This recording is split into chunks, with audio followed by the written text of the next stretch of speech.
Iniciamos el programa con las palabras de bienvenida a cargo del magistrado César Ochoa Cardich, director general del Centro de Estudios Constitucionales. Buenas noches a todos y todas. Hoy jueves 22 de enero vamos a realizar la conferencia Panel Democracia, Derecho e Inteligencia Artificial con este selecto panel de conferencistas. No tengo mucho que agregar, más bien tenemos que escuchar a cada uno de los panelistas que va a presentar las ponencias respectivas. Tenemos un video en primer lugar, ¿no? Sí, así es, del doctor. doctor Eduardo López Román, oficial de protección de datos del Ilustre Colegio de la Abogacía de Barcelona. Adelante, empezamos con el video, por favor.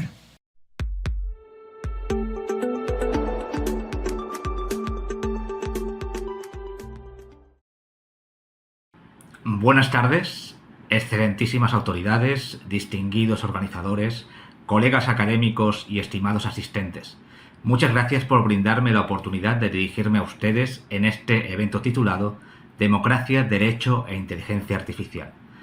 Quiero iniciar expresando mi gratitud a los organizadores por la invitación y a todos los presentes por su interés en reflexionar conjuntamente sobre un tema de enorme trascendencia. Nos convoca hoy un desafío característico de nuestro tiempo: comprender cómo la revolución tecnológica actual, encabezada por la inteligencia artificial, está transformando nuestras sociedades y qué implica eso para la democracia, el derecho y los derechos fundamentales de las personas. Vivimos un cambio de era tecnológica sin precedentes. La inteligencia artificial ha dejado de ser materia de ciencia ficción o exclusiva de laboratorios para integrarse en casi todos los aspectos de nuestra vida cotidiana. Este avance vertiginoso de la tecnología digital está teniendo un impacto disruptivo en nuestras relaciones sociales, económicas y jurídicas. Por un lado, emergen innegables beneficios: nuevas soluciones a problemas complejos, automatización de tareas tediosas, mejoras en la eficiencia y comunicaciones globales. Pero por otro lado, afloran riesgos y amenazas que no podemos ignorar. Amenazas en la privacidad, a la autonomía individual, a la igualdad y, en definitiva, a los derechos fundamentales que tanto nos ha costado consagrar. En efecto, la inteligencia artificial se perfila como un auténtico factor de cambio de nuestras sociedades, una tecnología capaz de reconfigurar economías y poderes cuyos beneficios van acompañados de peligros para las personas y el interés público. Esta doble cara nos obliga a estar alerta. Tal como han señalado muchos expertos, no debemos renunciar al progreso tecnológico, pero sí debemos encauzarlo mediante normas éticas y jurídicas que garanticen que la innovación sirva al ser humano y no al revés. En esta coyuntura, resulta evidente que nuestros marcos legales y conceptuales tradicionales se están quedando rezagados. Las instituciones y reglas del siglo XX no siempre responden a los dilemas del siglo XXI. De hecho, la magnitud del cambio en curso está tensionando los cimientos mismos de nuestro pacto social. La democracia y el Estado de Derecho descansan sobre un contrato social implícito que hoy se ve cuestionado por las nuevas realidades digitales. La automatización inteligente de decisiones, la concentración de datos en manos privadas, los algoritmos que influyen en la opinión pública o en el acceso a oportunidades, todo ello rompe las premisas bajo las cuales se construyó el orden social del pasado. Como ha apuntado la literatura reciente, estos cambios acelerados exigen repensar más pronto que tarde el contrato social en la mayoría de los países. Ya no se trata solo de hacer pequeños ajustes legales, se trata de actualizar profundamente nuestras normas e instituciones para que estén a la altura de la era digital. Si antaño el contrato social nos protegió frente a abusos del poder político y económico, hoy debe ampliarse para protegernos también frente a los posibles excesos del poder tecnológico. En suma, debemos preguntarnos cómo redistribuir riesgos y responsabilidades en un mundo donde la inteligencia artificial desempeña un papel cada vez más central en decisiones que afectan a derechos básicos. Frente a este panorama global, el modelo europeo de regulación tecnológica se alza como un ejemplo esperanzador de humanismo digital. Europa, consciente de su propia historia y valores, ha decidido trazar un camino propio ante la revolución digital. En lugar de dejar el desarrollo tecnológico librado a la sola lógica del mercado, como ocurre en otros contextos, la Unión Europea ha optado por una vía basada en principios humanistas, poniendo al ser humano y su dignidad en el centro. No es retórica vacía. las instituciones europeas han proclamado explícitamente sus aspiraciones de promover una transformación digital basada en valores europeos y derechos fundamentales, que sitúe a las personas en el centro de cualquier proceso. Este compromiso se refleja en normas pioneras como el Reglamento General de Protección de Datos y el más reciente Reglamento de Inteligencia Artificial, que buscan construir una sociedad tecnológica humanista donde la innovación está al servicio de la persona. Europa ha dejado claro que quiere una inteligencia artificial confiable y centrada en el ser humano, que a la vez fomente la innovación, pero sin sacrificar derechos como la seguridad, la privacidad, la democracia o el Estado de Derecho. Este enfoque regulatorio, basado en valores, contrasta con otros modelos en el mundo y se ha convertido en un referente. Supone en la práctica levantar diques éticos y jurídicos para que el torrente tecnológico no desborde la senda del bien común.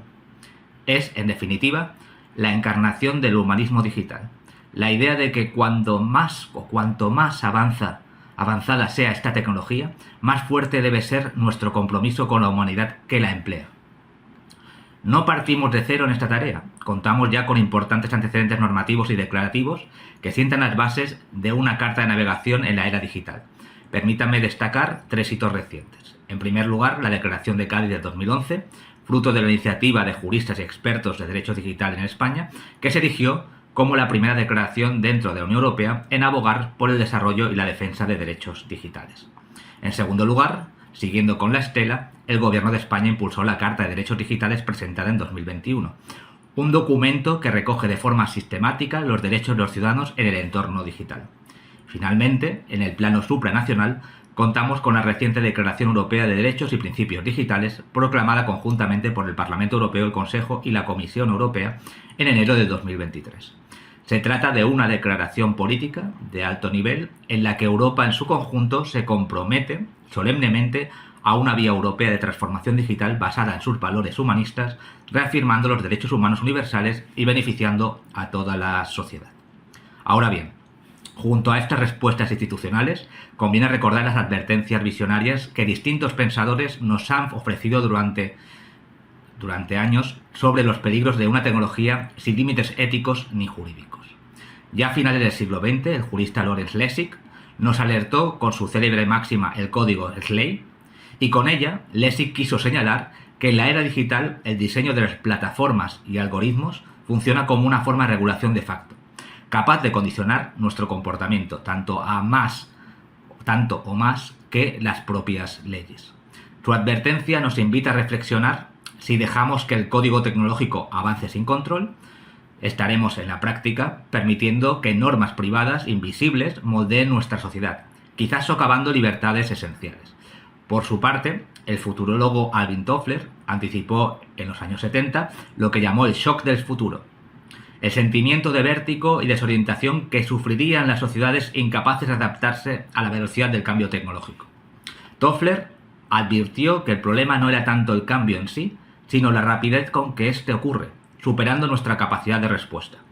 Hoy, medio siglo después, podríamos decir que aquel futuro al que él se refería es nuestro presente. La aceleración tecnológica, especialmente con la inteligencia artificial, cuyo desarrollo se mide en meses y no en décadas, nos enfrenta justamente a ese riesgo. El de sobrecargar nuestras instituciones y nuestra propia psique social, dejándonos sin tiempo para asimilar nuevas realidades. Esta sobrecarga, si no se gestiona, podría traducirse en crisis de gobernanza, aumento de desigualdades y pérdida de confianza en el sistema democrático. También la literatura nos legó poderosas premoniciones. El escritor George Orwell, en su distopía obra 1984, imaginó una sociedad en la que la tecnología de vigilancia perpetua era instrumento de tiranía, socavando la libertad y anulando la autonomía personal, y en este caso su gran hermano Big Brother simboliza lo que ocurre cuando el poder tecnológico se concentra sin límites morales. Un estado omnipresente que todo lo ve y controla, privando al individuo de cualquier espacio de intimidad y pensamiento libre. Por otro lado, el novelista Aldous Huxley, en Su mundo feliz, nos advirtió de un peligro distinto pero igualmente inquietante. Una sociedad tecnológicamente avanzada en la que, en lugar de la opresión visible, se practica la manipulación sutil a través del placer y la distracción. Huxley describe un mundo donde los avances científicos se utilizan para adormecer a la población, mediante una droga llamada soma y el entretenimiento constante, hasta lograr una sumisión voluntaria de los ciudadanos que renuncian a su espíritu crítico y a su libertad sin ni siquiera darse cuenta. Orwell temía que la tecnología pudiera utilizarse para vigilarnos y castigarnos. Huxley temía que pudiera emplearse para entretenernos y condicionarnos, volviéndonos a todos complacientes. Ambas visiones nos plantean extremos que debemos evitar, ni una distopía de control total, ni una apatía inducida. Y ambas subrayan la urgencia de dotar el desarrollo tecnológico de contrapesos éticos y jurídicos que sean claramente firmes para que nuestras sociedades no degeneren en ninguno de esos escenarios. Llegamos a este punto, el derecho tiene que actuar como brújula y contrapeso en esta revolución digital, estableciendo las fronteras de lo aceptable, promoviendo la responsabilidad de los desarrolladores y usuarios de la inteligencia artificial y defendiendo siempre que el valor supremo es la persona y su dignidad. En defensa de una innovación responsable, centrada en la dignidad humana, el derecho no puede ser un mero espectador pasivo. Debe actualizarse, sí, pero también reafirmarse en sus principios esenciales. Debe acompañar el cambio tecnológico con visión de futuro, sin perder nunca su esencia, la protección de la justicia, la libertad y la igualdad. Solo así, guiada por la premisa y el prisma ético-jurídico, la inteligencia artificial podrá desplegar todo su potencial sin extraviar el rumbo humanista, que nuestras sociedades democráticas ya se han trazado. En última instancia, de nosotros depende que la era digital sea sinónimo de fortalecimiento de la democracia y de los derechos y no de su erosión. Les agradezco sinceramente su atención y los invito a continuar este diálogo, cada uno desde su ámbito, para que juntos construyamos un futuro donde la tecnología y el humanismo vayan de la mano. Muchas gracias. Seguidamente presentamos al doctor Enrique Cornejo Ramírez. El doctor Cornejo Ramírez es economista, maestro y doctor en administración, exministro de Transportes y Comunicaciones y de Vivienda, Construcción y Saneamiento, expresidente del Banco de la Nación, exdirector del Banco Central de Reservas y exsecretario pro tempore del Parlamento Andino. Actualmente, profesor principal de la Universidad Nacional Mayor de San Marcos, autor de 43 libros publicados. Lo escuchamos, doctor. Muchas gracias, muy buenas tardes. Estoy verdaderamente contento de participar en este evento y sobre todo en este panel tan distinguido, incluyendo a María del Pilar Tello, quien nos ha regalado hace poco un excelente libro que sugiero que tengamos todos en nuestra biblioteca sobre el tema que estamos discutiendo, inteligencia artificial, derechos y libertades.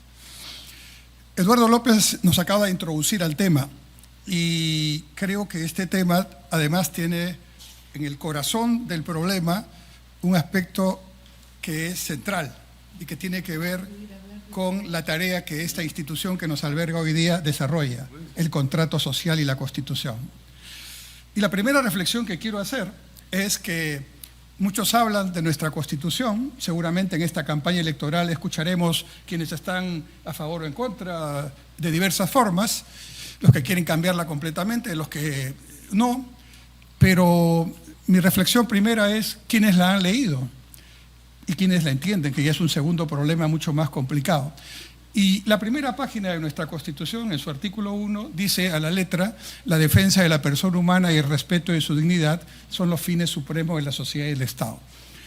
Yo no soy abogado, no tengo ese privilegio como casi todos los que están acá, pero cuando hablo con mis alumnos de San Marcos les repito este artículo y les digo que bastaría este artículo para tener una Constitución, si se cumpliera adecuadamente y si se entendiera, que permitiera el desarrollo sostenible, como se dice, de un país. Porque si hacemos carreteras bien hechas, se está cumpliendo el artículo 1. Pero si en cambio tenemos centros de salud que te dan cita para 6 años o 6 meses y operaciones para 2 años, no se está cumpliendo el artículo 1. En realidad, en cada política pública, la persona humana debería ser el centro del diseño, de la ejecución y del seguimiento de esa política. Pero este artículo 1 no se cumple en un mundo analógico, en un mundo en un Perú en el que todavía tenemos un Estado que tiene muchísimas tareas realizadas físicamente, analógicamente. Y si el tema no lo estamos cumpliendo bien analógicamente, ¿cómo vamos a hacer esta tarea digitalmente, virtualmente, con estas tecnologías disruptivas del Internet en la nube, ¿no?, la inteligencia artificial, el blockchain y otros tantos temas que nos sorprenden. Esa es mi primera reflexión. Y mientras estamos haciendo este evento, están pasando muchas cosas en el mundo. Hay evidentemente una guerra tecnológica entre China y los Estados Unidos, abierta. El gobierno de Irán ha prohibido el uso del Internet a su población para tener algún espacio de represión mayor. Billones de datos, no millones, billones de datos se están subiendo en este momento a la nube, incluidos los datos de este evento que entiendo se está transmitiendo. Entonces ya están en la nube y este evento y la información y discusión que aquí tengamos forma parte ya de esa potencia que hace 50 años no existía. Y el comercio mundial ya no se hace o hecho en un país X, sino es made in Internet, ¿no? Y es una de las conferencias que hace Jack Ma de Alibaba, cómo la producción se genera hoy día en el Internet. Y por último, el día de ayer, el presidente Trump, en su discurso tan esperado y tan temido en Davos, en Suiza, ya confirmó que en este año Estados Unidos va a promover un mercado de criptomonedas basado en depósitos de oro, con lo cual hemos entrado a una situación muy complicada, que los mercados de criptomonedas van a emitir dinero digital y van a competir con los bancos centrales, tema que no había ocurrido en los últimos 70 años. Ese es el mundo que vivimos hoy día. Y por eso es importante este evento, porque nos está trayendo un tema en el que el Perú también tiene que pronunciarse y sobre el cual también tenemos que discutir qué hacer. Una segunda reflexión que quiero compartir con ustedes es que el cambio puede mirarse de dos maneras. O nos asustamos y nos inhibimos, o adoptamos el cambio como una oportunidad. Como el surfista que está esperando esa gran ola que todos tememos, pero ellos están buscando esa ola para sacar sus 5 minutos de gloria y conseguir los puntos en la competencia correspondiente. La ola ya vino, es una gran ola, y nosotros como país que hemos en nuestra larga historia no hemos tenido muchas veces la oportunidad o la posibilidad de responder a los desafíos del sueño fundacional cuando empezó nuestra república, o de ese periodo de década y media del guano y del salitre que se cortó por la guerra del Pacífico, o tantas otras oportunidades que se han presentado. Hoy tenemos una. Porque no solamente está produciéndose este cambio extraordinario tecnológico, sino que también, como las abuelas decían, Dios es peruano, y la ubicación estratégica de Perú se convierte en una oportunidad. La fiesta estaba antes allá en el Mediterráneo, la fiesta estaba antes en el Atlántico, y hoy la fiesta está en el Pacífico. Y nosotros siempre hemos estado en el Pacífico, pero lejos de la fiesta. Ahora todos quieren bailar con nosotros. Los indios, los norteamericanos, los chinos. Es un momento para el Perú. No, es un momento. Es un momentum, con UM al final, para el Perú. Y este cambio tecnológico, que es parte de la vida del mundo hoy, tiene que ser parte de nuestra oportunidad, no de nuestro problema. Y en ese sentido, creo que la inteligencia artificial, que tiene muchos desafíos y dificultades, y que ahora seguramente vamos a escuchar mucho de eso, nos pone en la disyuntiva de cómo trabajar con esta inteligencia artificial, pero para aprovecharla, para que esa ola nos permita generar valor. Y yo creo que uno de los temas principales que hay que discutir es cómo debe ser el Estado en este nuevo contexto. Definitivamente, nuestro Estado es un Estado, algunos lo llaman fallido, otros disfuncional, pero claramente es un Estado que no cumple sus tareas. Y si vemos cuáles son las principales demandas de la población, creo que una buena parte de la responsabilidad de esas demandas está en lo que el Estado no hace bien. Tal vez entonces, lo que es innovación, desarrollo tecnológico e investigación científica debe convertirse en un gran bien público. Como ustedes saben, los bienes públicos son aquellos que hay que proveer a la ciudadanía por el hecho de ser ciudadanos y seres humanos. No porque pagan impuestos, no porque trabajan o no trabajan, sino porque tienen el derecho de tenerlo. Un bien público básico, sin duda, es la salud pública. Otro bien público básico es la justicia. Otro bien público básico es una infraestructura de agua y saneamiento. Pues estas tecnologías nos dan la posibilidad de generar en la investigación científica, el desarrollo tecnológico y la innovación un bien básico que no lo estamos contando, porque somos lamentablemente el país, solo por encima de Haití, que pone el menor presupuesto para estos 3 elementos. Esto es un elemento fundamental que hay que discutir. Pero también hay que discutir el rol del Estado. No es un tema menor solamente para Perú, no es un tema muy importante. Está en discusión en el mundo el rol del Estado. Mariana Mazzucato, por ejemplo, que está muy de moda, es una economista ítalo-norteamericana, nos habla de que hay que repensar el Estado en el propio sistema capitalista. Y nos habla de que en ese sistema nuevo que hay que pensar dentro del sistema capitalista, una de las cosas que tiene que retomar el Estado es su función de generar innovación tecnológica. Y pone el ejemplo de la llegada del hombre a la Luna en el año 69, en la guerra entonces entre Estados Unidos y la Unión Soviética, que la ganó Estados Unidos porque puso al primer grupo de astronautas en la Luna. Pero allí, sostiene Mazzucato, ¿cuál fue el factor clave? Que se unió toda la inteligencia norteamericana, toda la tecnología que en ese momento disponían para un solo objetivo público y nacional, llegar a la Luna. Hay que encontrar lo que Mazzucato llama ese objetivo común, ese propósito. Y tiene un libro que tiene ese título, ¿no? Buscar el propósito. Mi pregunta en voz alta para todos nosotros es, ¿cuál es el propósito de nuestro país? Algunos le llaman visión. ¿Cuál es el propósito? ¿Hacia dónde vamos? Todos quienes van a participar en el debate electoral próximo, que ya está, digamos, en camino, ¿tienen claro cuál es el propósito? No para los próximos 5 años, para los próximos 50, y en ese contexto, ¿qué piensan hacer en los próximos 5? ¿O solo están pensando en ganar votos y luego verán qué hacer como ya tenemos experiencia en los últimos años? Y en ese repensar hay algunos autores, uno de ellos es un economista griego, tiene un nombre raro, se llama Yanis Varoufakis, pero sugiero también que lo lean a Varoufakis. Varoufakis sostiene que estamos en un mundo de tecnofeudalismo. Y así como los señores feudales tenían a los siervos de la gleba, los cuidaban, bueno, al menos los cuidaban, los protegían dentro de los muros del feudo, ahora otros señores feudales que están en la nube son más importantes que los estados, son más importantes que las empresas transnacionales que hace 50 años empezaban a tener una importancia también para el tiempo relativamente superior. Son las que mandan.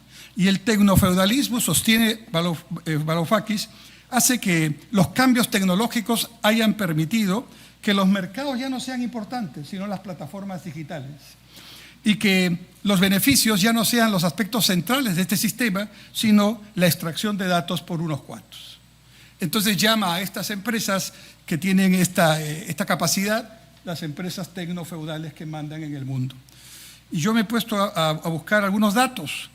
Las 10 primeras empresas, entre cuales están, por ejemplo, Apple, Alphabet, Google, Amazon, Meta con Facebook, Microsoft, Tesla, Samsung, Alibaba, Tencent. Esas 10 primeras empresas tienen un patrimonio en bolsa de 21 billones de dólares. Billones en inglés es miles de millones, ¿no? Miles de millones. Entonces, 21 billones de dólares. Y 21 billones de dólares, para ponerlo en sencillo, de esas 10 empresas, es el 72% del PBI de Estados Unidos. Y es el 55% del PBI de China. Y es 3 veces el PBI de Japón. Ya no les digo de nuestro PBI de 300.000 millones, ¿no? Que es bastante pequeño. ¿Qué hacer? Y con esto finalizo mi reflexión. Primero, creo que hay que tomar conciencia de la importancia y la complejidad del problema. ¿Qué significa? Tenemos que hacer eventos como estos, pero tenemos que hacer que el debate público incluya estos temas, que son relevantes para una agenda pública que, perdónenme la expresión, es bastante mediocre en nuestro país hace un buen tiempo. Los medios de comunicación colaboran tremendamente a esa mediocridad y hasta se sirven de ella con los famosos ratings. La educación pública está probablemente en el peor momento de nuestra historia republicana. No hay que crear una nueva educación, quizás hay que volver a una educación en la que nos formamos muchos y que pudimos tener profesores y cursos que nos dieran una capacidad para poder tener una idea clara de nuestro país, una idea clara del mundo y una capacidad para poder trabajar honradamente en este país y para trabajar conociendo su historia y su geografía. Nada de eso tienen nuestros estudiantes hace muchísimos años. La modernidad educativa ha incorporado lo que se llaman los elementos transversales. Un elemento transversal, derechos humanos, muy importante. Otro elemento transversal, el género. Otro elemento transversal, en fin, el tema medioambiental. ¿Qué significa? Que el profesor de geografía tiene que incluir en su explicación el tema de género. Tiene que incluir en su explicación el tema de derechos humanos. Pero entonces el estudiante promedio, por estas transversalidades que la modernidad, entre comillas, ha incorporado, no sabe quién es Bolognesi o quién es Grau. Y por supuesto tampoco sabe quién es Abimael Guzmán, con las consecuencias que esto tiene. Miren las encuestas, miren la prueba PISA. La última se le ocurrió, para mala suerte nuestra, incorporar un nuevo factor, pensamiento creativo, o sea, pensamiento complejo. Lugar de Perú, últimos. O sea que nuestros estudiantes de colegios privados y públicos no solamente no tienen hábito de lectura, no solamente no comprenden lo que leen, sino peor, no tienen opinión propia sobre lo que leen. Y en ese contexto estamos hablando de una tecnología que viene y que nos da a todos los peruanos, porque si hago levantar la mano aquí, todos tenemos 1 o 2 celulares, ¿no? Y por supuesto hemos entrado al TikTok o al YouTube o cualquiera de las plataformas y estamos en el chat GPT y todos tenemos que estar porque hay que estar y sin embargo la educación no genera esos elementos. Entonces, lo segundo, creo yo, primero es tomar conciencia. Lo segundo, creo yo, es conocer qué se está haciendo ya, porque otro problema que tenemos en el Perú es lo que yo llamo el complejo de Adán. Todos pensamos que el mundo empieza con nosotros y que empezamos a crear cosas que ya están creadas, o empezamos a parar proyectos que son buenos, o desconocemos los que están en camino. Esa falta de continuidad, esa falta de políticas de Estado le hace tremendo daño al Perú y a nosotros los peruanos. Y se está haciendo muchas cosas en el mundo. Eduardo mencionó hace poco todos los avances que se está haciendo en Europa, que ya tiene una Carta Europea de Derechos Digitales, y ellos en Barcelona fueron parte importante de este elemento que ya tiene Europa. En algunos países, bueno, en Naciones Unidas tiene un pacto digital mundial del 2023, en algunos países se está trabajando. Nuestro Perú tiene ya una, digamos, política nacional de transformación digital.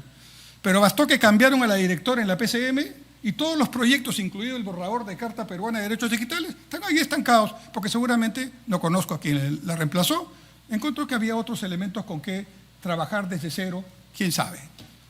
Esa falta de continuidad es terrible, no tenemos cómo perder tiempo y recursos de esa manera, no debemos perder. Y entonces los buenos ejemplos también hay que buscarlos, y los buenos ejemplos existen, y el mejor ejemplo es Estonia. Estonia es un país, si lo ubican en el mapa, que estaba antes en la antigua Unión Soviética. Era un país comunista.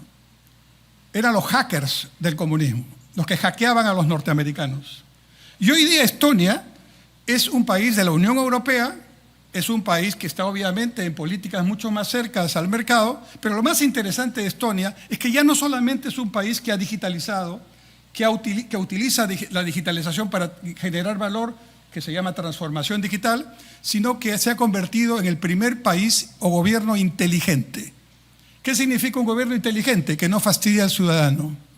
Solo por defecto lo llama. Entonces el 100% de los trámites públicos son digitales. ¿Y cómo ha hecho eso Estonia? En primer lugar, por una política de Estado, hardware y software abierto. Nada de que una institución tiene una tecnología, la otra tiene otra y no pueden conversar entre sí. Hardware y software abierto, primer elemento.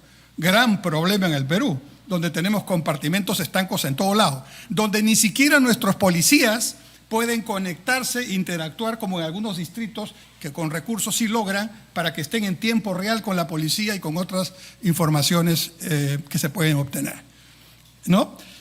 Entonces, con esa tecnología y esa disposición, la información que cada ciudadano tiene en salud, en educación, en temas militares, en temas de lo que sea, ya está en el Estado.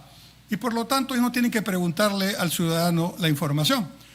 100%, hasta hace poco casarse y divorciarse era lo único que requería presencia física, pero acaban de decir que ya no. Habrá que estudiar por qué razones lo mantuvieron físicamente, pero ahora es 100%. Y entonces, ese gobierno digital, cuando tiene que atender los temas que interesan al ciudadano, ya lo hace dentro de la propia gobernanza digital de Estonia, ¿no? Lógicamente, los ciudadanos estonios son unos ciudadanos que entiende que su Estado le sirve, ¿no? Porque no está a cada rato pidiéndoles lo que nos piden en todas o en una gran parte de las instituciones: nombre, apellido, DNI, correo, teléfono, dirección y otras cosas más. Y vamos a otra institución: nombre, apellido, DNI, dirección. Aprender los buenos ejemplos, entonces, es, creo, lo segundo. Y tercero, y ahora sí termino. En el Perú tenemos una gran ventaja, a pesar de todos los problemas que existen y que comparto, hay que afrontarlos con decisión. Nuestro país, hay que replantear la historia de nuestro país, tiene 5.000 años de civilización. Si contamos Caral, 3.000 años antes de Cristo, hasta Atahualpa son 4.500 años. 4.500 años. 300 años de presencia española y apenas 200 años de república. Parafraseando a Luis Alberto Sánchez, república o Perú, retrato de un país adolescente, ¿no? Somos unos adolescentes, en realidad, en la larga historia peruana. ¿Y cómo somos los adolescentes o cuando hemos ido? Pues no sabemos bien qué queremos, estamos discutiendo entre nosotros, estamos haciendo de repente una agenda que no es la que conviene. Hay que pasar a una juventud y a una madurez como república, pero estamos en el camino. Y entonces ahí viene la ventaja. ¿Cuál es la ventaja?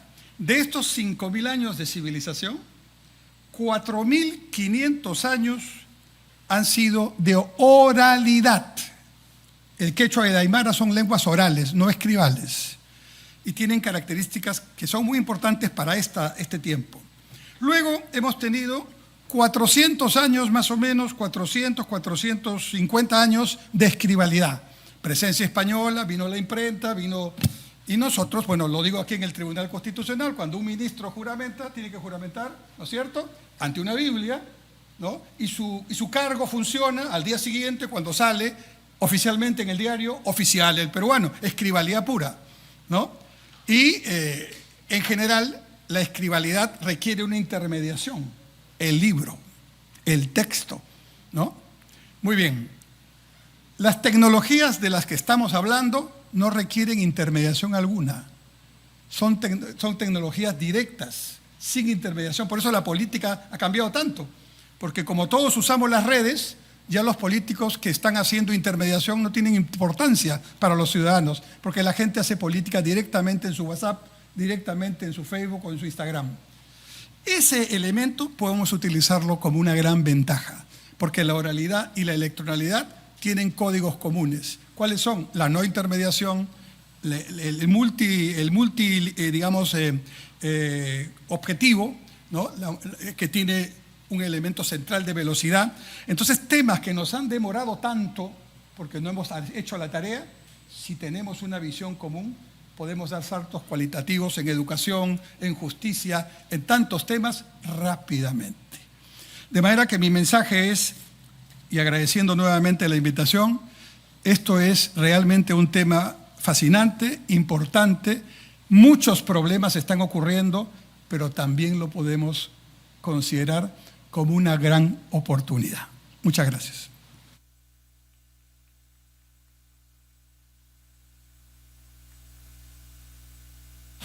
Muchas gracias, doctor Cornejo, por su participación. A continuación, el doctor Víctor García Toma, expresidente de este Tribunal Constitucional. Muchas gracias.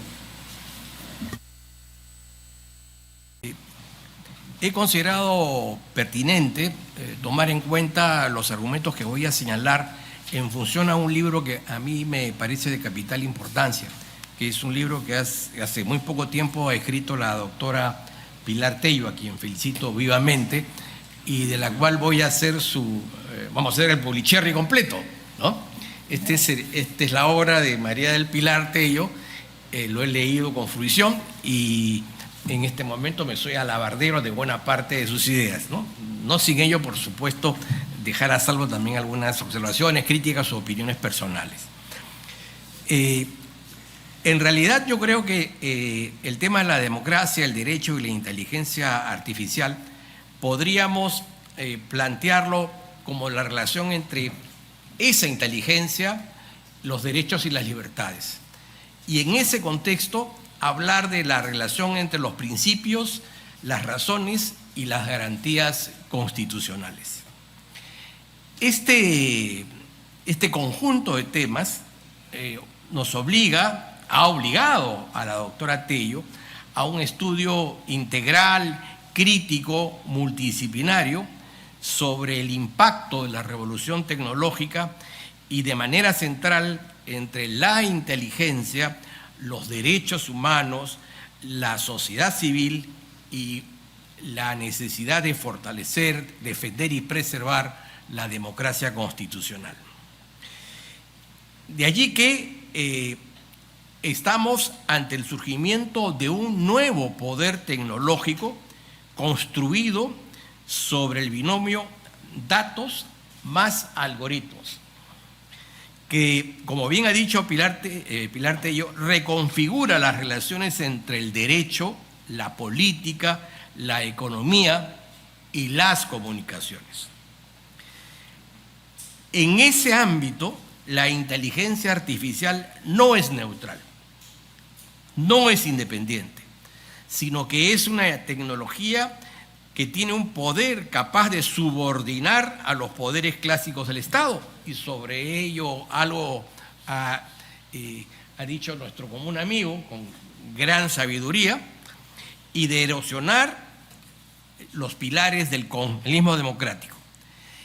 Ello sucederá si es que desde ahora no encontramos los mecanismos que permitan su regulación desde una inspiración humanista y jurídica. La transformación digital, lejos de garantizar automáticamente el bienestar y el progreso, como algunos creen, como bien ha dicho Pilar, introduce riesgos sistemáticos para la libertad, la igualdad, la privacidad, el trabajo, la democracia y la dignidad humana.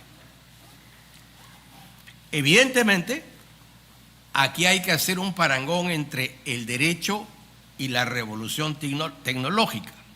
En ese marco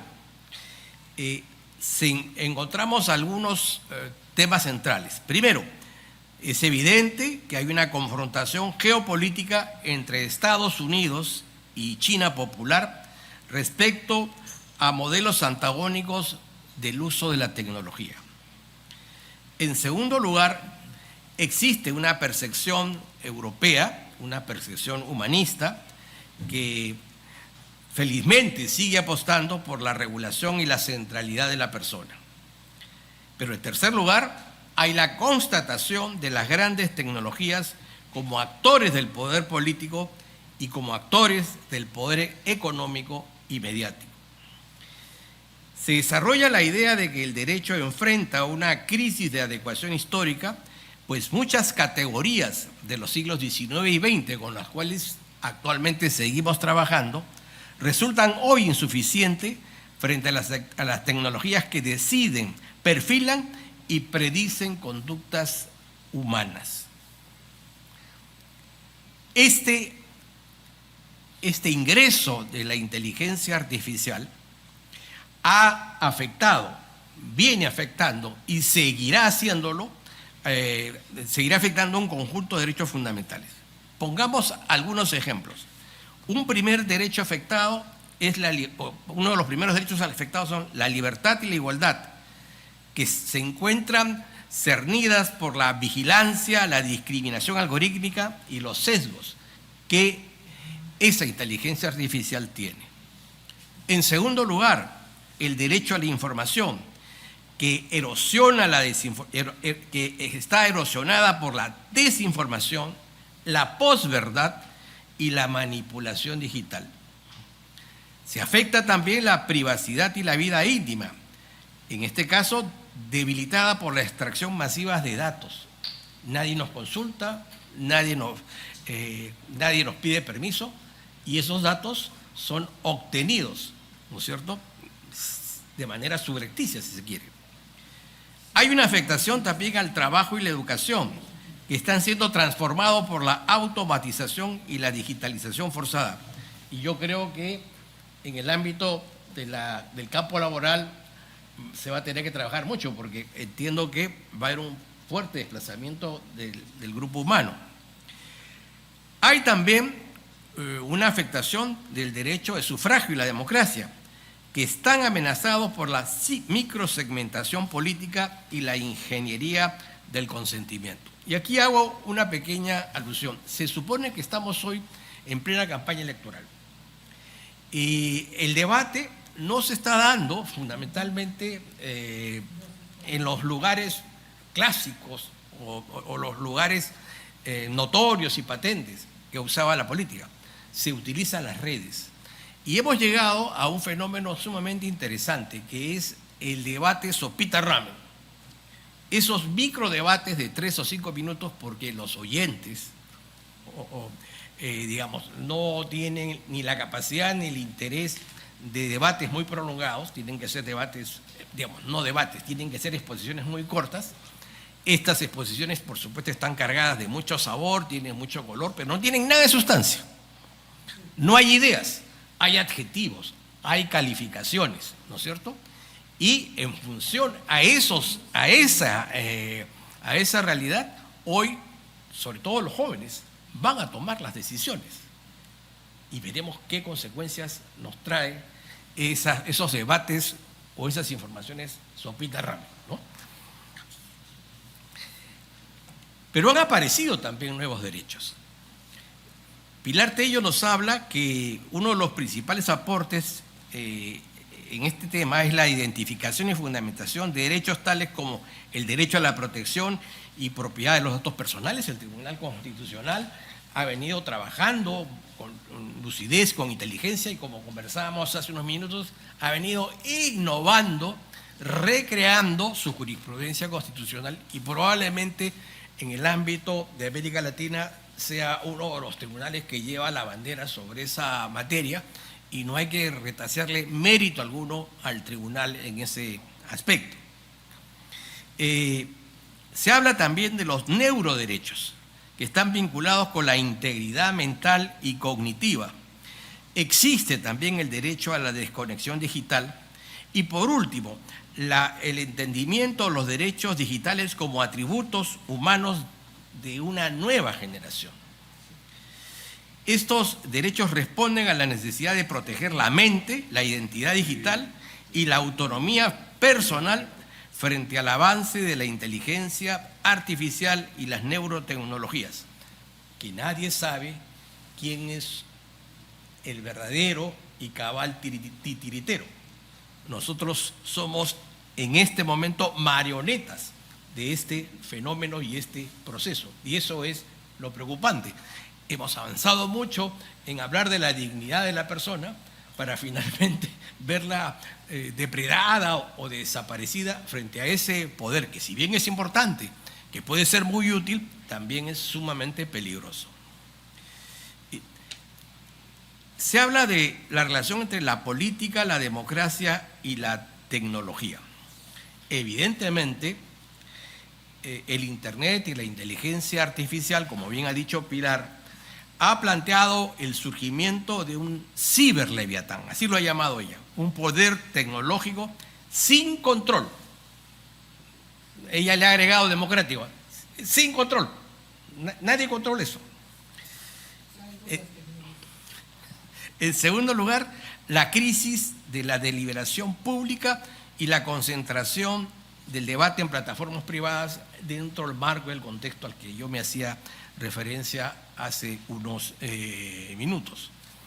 Y, por último, el riesgo del neototalitarismo digital basado en la vigilancia y el control del algoritmo. En consecuencia, se plantea la urgencia de gobernar democráticamente la transformación digital, concibiendo la innovación y la investigación como asuntos de interés público. Este es un tema que debería formar parte de la agenda política del país. No digo que no sea importante discutir si el Chifa Siyo Han hace un buen chaufo o no buen chaufo, pero creo que también es importante interesarnos ¿no es cierto?, por aquellos asuntos que también tienen una enorme relevancia pública y que están más allá de la coyuntura.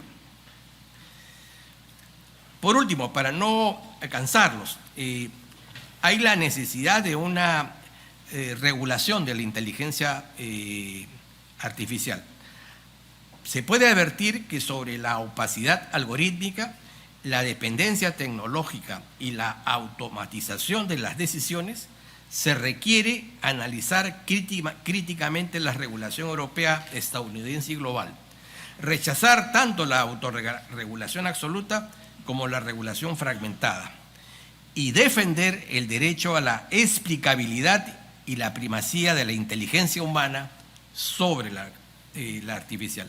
En resumen, creo que tomando las ideas de Pilar, es importante señalar que este libro tiene la oportunidad de reivindicar al derecho constitucional y los derechos humanos como diques posibles y viables frente al poder tecnológico. Es posible también proponer una visión humanista del uso de la inteligencia artificial.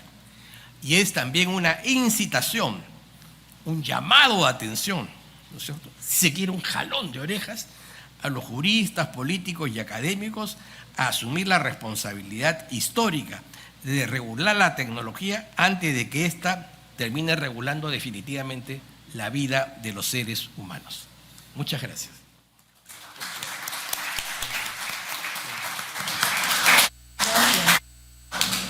Muchas gracias, doctor García Toma. A continuación, la doctora María del Pilar Tello, autora del libro Inteligencia Artificial, Derechos y Libertades, doctora en Derecho y Ciencia Política, que me atrevo a preguntarle si vamos a una deshumanización digital. ¿Es posible un humanismo digital? Después de haber escuchado las intervenciones de nuestros panelistas como parte de su conferencia. Sí, adelante, por favor.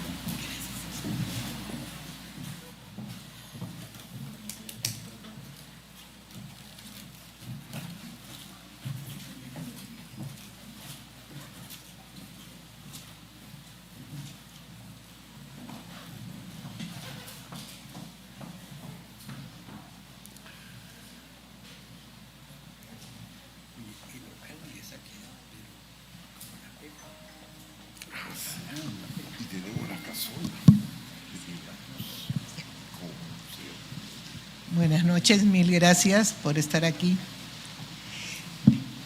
En primer lugar, mi agradecimiento al Tribunal Constitucional y al Centro de Estudios Constitucionales que dirige el gran magistrado y amigo César Ochoa Cardich, que realiza un gran trabajo de debate constitucional y esta noche tenemos la prueba, porque además está secundado con un excelente equipo profesional, académico y humano, al cual le rindo homenaje esta noche. Quiero agradecer también a la Universidad Ricardo Palma, al querido ex rector ya fallecido Iván Rodríguez López, que me incentivó de ya hace 7 años para investigar este fascinante mundo de la revolución tecnológica y de los impactos que tiene sobre nuestra vida. Este libro que ha mencionado con tanto afecto y tanto Víctor García Toma como Enrique Cornejo y el mismo César Ochoa, a quienes agradezco la gentileza de recordar este trabajo, forma parte de una trilogía que Iván Rodríguez incentivó, que son el primer libro de la dictadura tecnológica, el Big Data, base de un nuevo poder; el segundo libro, Humanizar la revolución tecnológica, que tiene que ver con la pregunta que recientemente me formuló César Ochoa, y un tercer libro que es el de Inteligencia Artificial, Derechos y Libertades. Agradezco a la Ricardo Palma, agradezco al actual rector Félix Romero, que me ayudó y me impulsó también en este camino, y a la doctora Sandra Negro, que está esta noche con nosotros. Así como agradezco también la presencia de mi familia y de mi gran amiga Gladys Echaíz, que es un estímulo permanente para poder continuar en esta senda de investigar y estudiar este mundo fascinante que ya hemos escuchado delinear por Eduardo López Román, por Víctor García Toma y por Quique Cornejo. Tengo que agradecerles a ellos también, ilustres integrantes de esta mesa que me acompañan esta noche. Me siento de verdad muy contenta de participar en un evento de un centro tan prestigioso como es el Centro de Estudios Constitucionales, de un tribunal constitucional que en este momento está en la cima de su prestigio, desplegando habilidades, conocimientos y sabiduría para dar el toque de justicia que nos falta en nuestro país, sobre la base del respeto a nuestra Constitución. Y quiero agradecer también la presencia de todos ustedes y de todos los que nos están siguiendo en la vía virtual, un efecto de esta revolución tecnológica.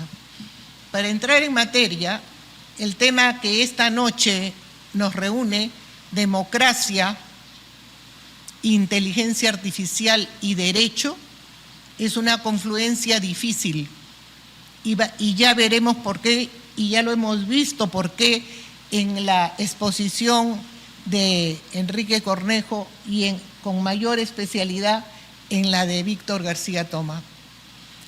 No existen términos medios para asumir la revolución tecnológica que tenemos el privilegio de vivir. Una transformación total desde el acceso al conocimiento hasta la forma en que vivimos, pensamos y desarrollamos nuestra vida.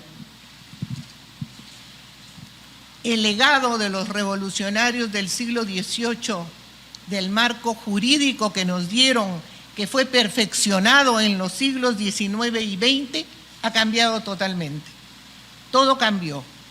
Y todo cambió porque hay un marco jurídico y político global que ha sido transformado y, como ya lo mencionaron y voy a ratificar solamente con el objetivo de la precisión, el marco jurídico global que hoy nos alumbra es totalmente distinto al que existía hace 4 décadas. En solo 4 décadas el mundo se transformó y nuestros jóvenes están hoy en los umbrales de un mundo que se acelera, como dice poéticamente José María Lasalle, en un mundo sin muchas certezas y con muchas posibilidades. Todavía no sabemos en qué prehistoria nos encontramos. Es de esta dimensión el cambio que tenemos. El derecho se encuentra ante grandes desafíos. No puede ser indesligable de esta transformación estelar. Tiene el desafío de la regulación, que es el primer desafío sobre los impactos que tiene la revolución tecnológica y dentro de ella la revolución de la inteligencia artificial sobre nuestra vida. El segundo desafío es el de la actualización, porque hay muchos derechos consagrados que han sido interferidos, por no decir atropellados, por la revolución tecnológica, como bien lo dijo don Víctor García Toma. Necesitamos actualizar los derechos consagrados e incorporar los derechos digitales. Y en tercer lugar, necesitamos defender los principios jurídicos y políticos que nos legaron los revolucionarios del siglo XVIII: la libertad, la igualdad, la solidaridad, la justicia social. Porque si no controlamos la tecnología, ella nos controla a nosotros. Y eso es lo que tenemos que evitar. La utopía tecnológica identifica revolución y transformaciones tecnológicas y científicas con el bienestar general, con el bienestar de la humanidad. Pero tenemos que desmitificar esta visión, porque existen también problemas que no podemos ignorar, que comienzan por la desregulación de la Internet y siguen por la desregulación de la inteligencia artificial. Eduardo López nos hablaba de una actualización del pacto social y Enrique Cornejo nos hablaba de un tecnofeudalismo. Yo les puedo decir que entrando en una visión prospectiva del feudalismo se pasó al absolutismo y ahora estamos a un punto de pasar del tecnofeudalismo al tecnoabsolutismo. Aquel poder que José María Lasalle bautizó como ciberleviatán y que Enrique o Víctor me adjudicaron a mí. Muy grato y muy honrada. Es el libro de José María Lasalle, Premonitorio, que hace 4 años publicó para advertir al mundo de cómo venía la evolución de este enorme poder. Un poder que en 4 décadas ha pasado de ser poder tecnológico a poder tecnopolítico. Un poder que ha comenzado a invadir el impacto de la política, de la información, de las finanzas y de cada uno de los aspectos de nuestras vidas. Y que ahora se ve fortalecido por este instrumento supremo que es la inteligencia artificial. Podemos decir que tiene tal potencialidad constructiva como destructiva. En el siglo pasado surgió la energía nuclear que con las bombas que cayeron en Hiroshima y Nagasaki demostraron a la humanidad que no se podía dejar sin control esa energía enorme que es la energía nuclear en su poder de destrucción. Pero ahora estamos ante una energía que es incluso superior, porque no estamos hablando de una energía física, estamos hablando de una energía mental que puede capturar incluso la mente de las personas.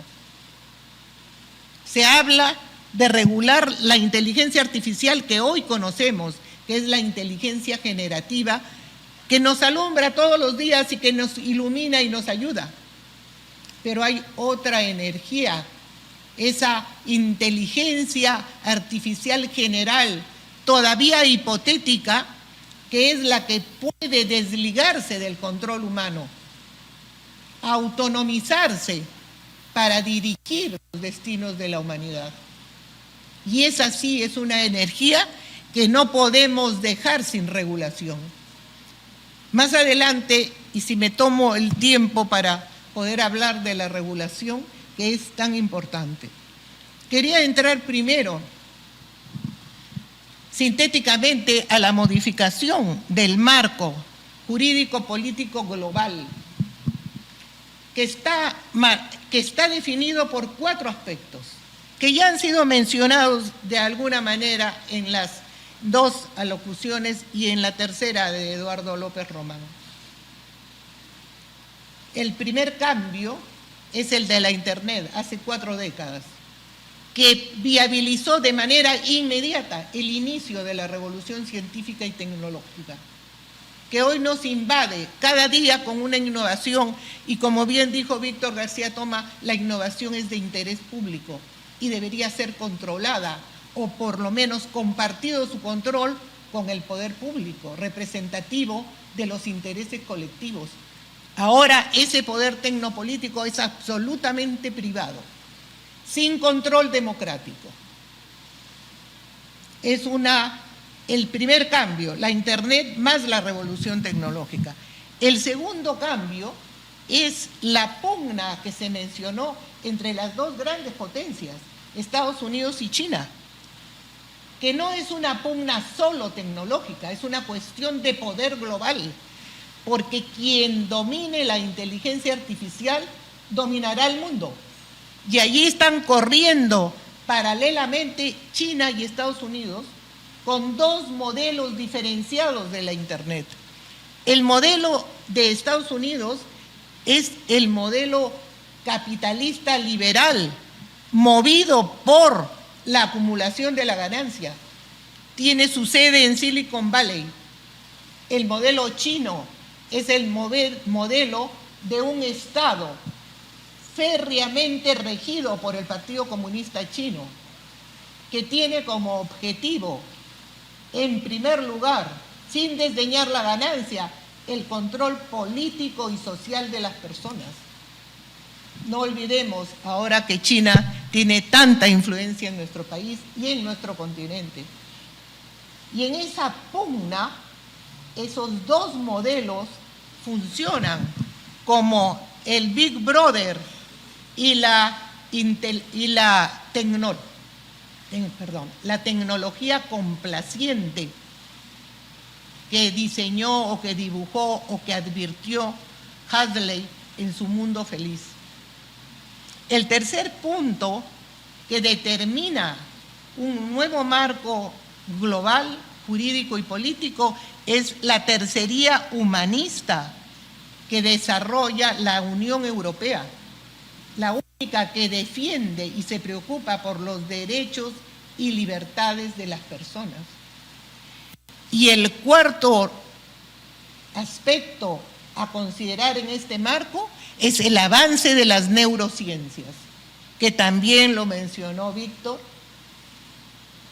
que da lugar a los neuroderechos, que no es otra cosa que la protección de la mente. Los neuroderechos grafican lo que es el derecho a la mente libre, la defensa de nuestros cerebros, porque ahora se habla comúnmente de los chips con los cuales nos pueden ingresar a nuestros cerebros y pueden modificar incluso los circuitos neuronales, y se puede hablar de interferencia o de hackeo de los cerebros. Estamos en una época difícil y allí hay que atender claramente la presencia y el avance de las neurociencias. Nuestro tema es democracia, derecho e inteligencia artificial. ¿Qué puede hacer el derecho y la democracia cuando tenemos un poder planetario invisible, sin fronteras y sin responsabilidad, que puede incluso llegar a ingresar a nuestras mentes y que tiene como arma suprema la inteligencia artificial? ¿Qué sucede con los derechos y libertades fundamentales ante un poder que ya no funciona con normas y con las instituciones que conocemos, sino con datos y algoritmos opacos, oscuros, que no entendemos? ¿Qué sucede y qué puede hacer el derecho y la democracia ante un poder tecnopolítico de estas condiciones y de estas atribuciones que usa la inteligencia artificial como norma suprema, como herramienta suprema? ¿Qué podemos hacer? Lo que estamos haciendo esta noche, debatiendo constitucionalmente derechos y libertades fundamentales y debatiendo aspectos concretos de la revolución tecnológica, como son la explicabilidad de los algoritmos, la transparencia de las decisiones automatizadas, los derechos digitales que deben ser incorporados. Y dentro de esos derechos encuentro 3 fundamentales. Son muchos, pero dado el poco tiempo voy a entrar solamente en 3 derechos fundamentales. El primero, el derecho a la explicabilidad y a la transparencia, porque no podemos seguir permitiendo en una democracia decisiones automatizadas cuyos criterios desconocemos, cuya responsabilidad no existe, cuyo control es totalmente ajeno y que no nos permite impugnar esas decisiones. La democracia tiene su fortaleza y su poder en 3 aspectos concretos. Primero, el control del poder. Allí tenemos la separación de poderes, el control del poder. Segundo, la visibilidad del poder. Tercero, la responsabilidad del poder. Y esos 3 pilares son totalmente avasallados por la inteligencia artificial y el poder tecnopolítico. ¿Qué democracia es aquella que tiene que permitir que reflexiones y decisiones sobre aspectos concretos sean tomadas por algoritmos opacos, que no conocemos el criterio y que ni siquiera podemos ni debatir ni cuestionar? Cuando eso sucede, la democracia se vacía de contenido internamente. Los algoritmos son cajas negras que no tienen explicabilidad y menos aún transparencia. Quisiera entrar en un aspecto concreto para llegar a los derechos digitales que he mencionado. ¿Cuál es el núcleo del poder tecnopolítico? Como lo dijo muy claramente el doctor García Toma, es el binomio datos más algoritmos, la suma de los datos más los algoritmos. ¿De dónde vienen los datos? Vienen de todos nosotros, que los vamos entregando durante nuestra actividad por la Internet. Y también de los datos que son extraídos por la vigilancia masiva a la que nos someten las grandes tecnológicas y, ¿por qué no?, los estados cuando pueden hacerlo. Estamos todos bajo una vigilancia masiva que lleva a la extracción de los datos. Esos datos son expropiados por las grandes tecnológicas para ser explotados y usados para las predicciones, las recomendaciones, las anticipaciones de nuestras conductas, deseos y pensamientos. Los datos solos no funcionan, pero son la materia prima de todo este enorme andamiaje que significa la revolución tecnológica y la inteligencia artificial. Nosotros damos la materia prima, nosotros nos entregamos con las manos atadas y de buen ánimo, nos entregamos a este poder, porque sin nuestra autorización los usan, los explotan y diseñan la realidad, y si es posible y se lo permitimos, entrarán a nuestra mente para orientar nuestros pensamientos. De esa dimensión es el poder que tienen. Pero los datos no tienen propietario. Los algoritmos sí. Sabemos que los algoritmos son propiedad de las grandes tecnológicas, que los pueden pagar, que los financian y los orientan en sus resultados. Pero el gran dilema constitucional y viene bien poder discutir este tema en este recinto, que es el escenario de los grandes debates constitucionales. Porque en este momento, y cuando hablamos de la propiedad de los datos, no estamos hablando de un punto técnico, estamos hablando de un punto eminentemente político y constitucional. En el binomio datos más algoritmos, ¿quién tiene la propiedad de los datos? ¿Y quién tiene la propiedad de los algoritmos? Hay juristas con los cuales discrepamos que consideran que los datos son res nullius. ¿Qué significa? Cosa de nadie, que puede ser apropiada por quienes lo puedan hacer y explotada por quienes quieran hacerlo.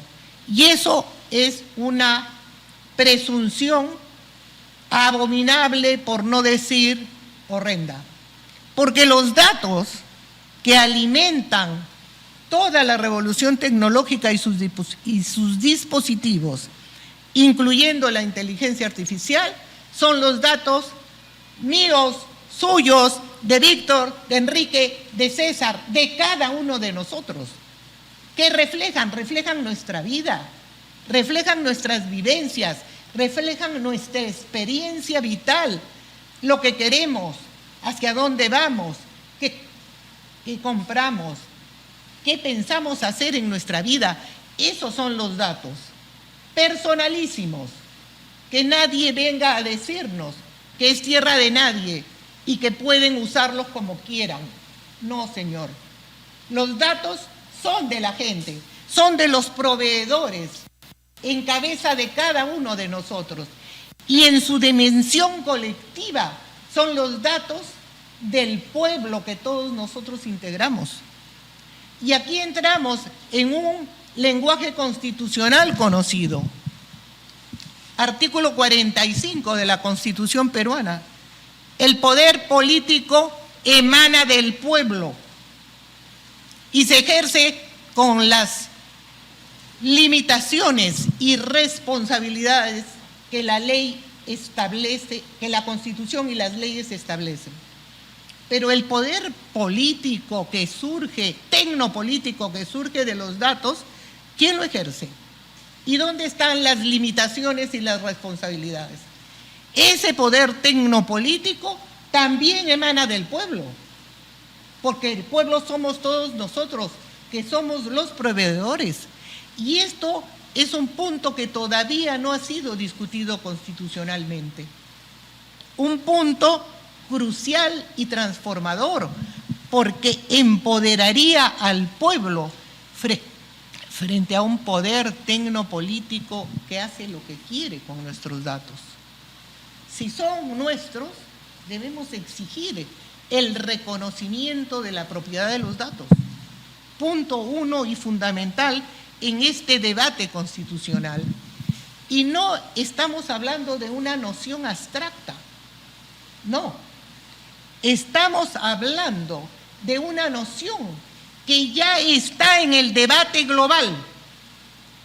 ¿Y cómo les puedo decir esto? A través del bloque de los BRICS. ¿Qué significa BRICS? El bloque de Brasil, Rusia, India, China, Sudáfrica y Emiratos Árabes, que reúne un conjunto de países con diferentes tradiciones y características sociales y económicas, pero que en su discurso está levantando dos conceptos fundamentales: el de la soberanía digital y el de la soberanía digital popular. Quiere decir que este concepto de la soberanía digital popular ya está emparentado con la propiedad de los datos del pueblo. ¿Cómo entra la propiedad de los datos a constituirse en un fundamento jurídico y político fundamental, fundacional, transformador entra desde el momento en que los BRICS, cuya presidencia rotativa en este momento la ejerce Brasil, considera una intuición profunda de que el poder tecnopolítico no puede venir ni del mercado, ni del Estado, ni de los algoritmos. Tiene que venir del sujeto originario del poder, que es el pueblo. Y en esta intuición de la soberanía digital popular, allí tenemos mucho que decir para ponerle un fundamento jurídico y político. En la otra noción de soberanía digital se queda en el ejercicio del Estado defensivo de su competencia tecnológica para que otros estados no perturben esa autonomía. Pero el concepto mismo de soberanía digital popular está buscando ese fundamento jurídico y político que es la definición y el reconocimiento de la propiedad de los datos. Nos toca a los juristas y a los constitucionalistas debatirlo, proponerlo, desarrollarlo. Y junto a este derecho que de ser reconocido tendría tres efectos. Primero, restablecer el equilibrio entre la sociedad y el poder tecnopolítico. Segundo, devolverle a la sociedad su capacidad de decisión sobre sus datos. Tercero, precisar los alcances de las decisiones automatizadas con las cuales el poder tecnopolítico reemplaza el poder político del Estado y lo condiciona.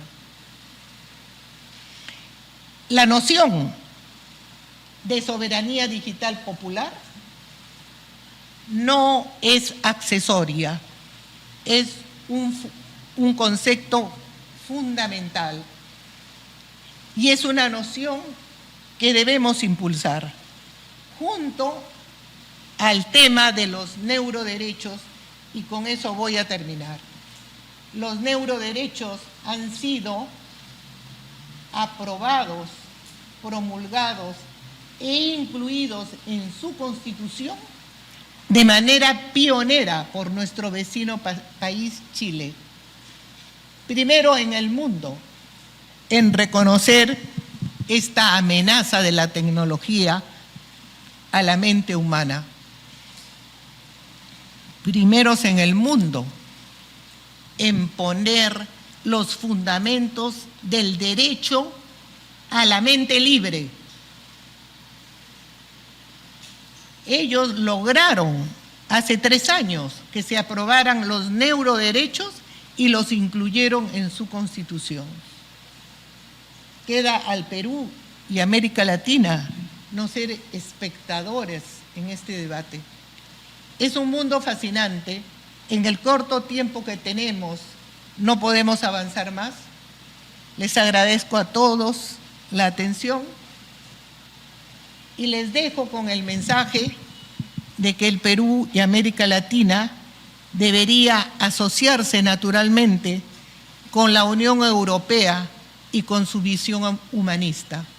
No podemos ser espectadores, nos toca ser actores y preservar el destino de la humanidad que está en un momento de decisión crucial.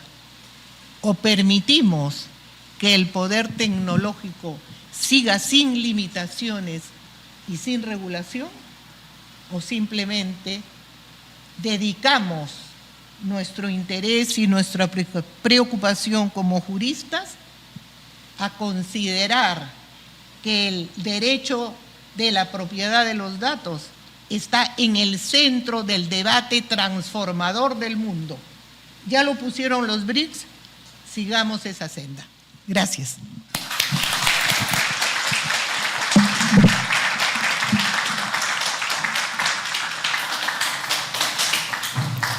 Agradecemos a nuestros panelistas, a María del Pilar Tello por su brillante conferencia magistral y a todos y todas por su participación.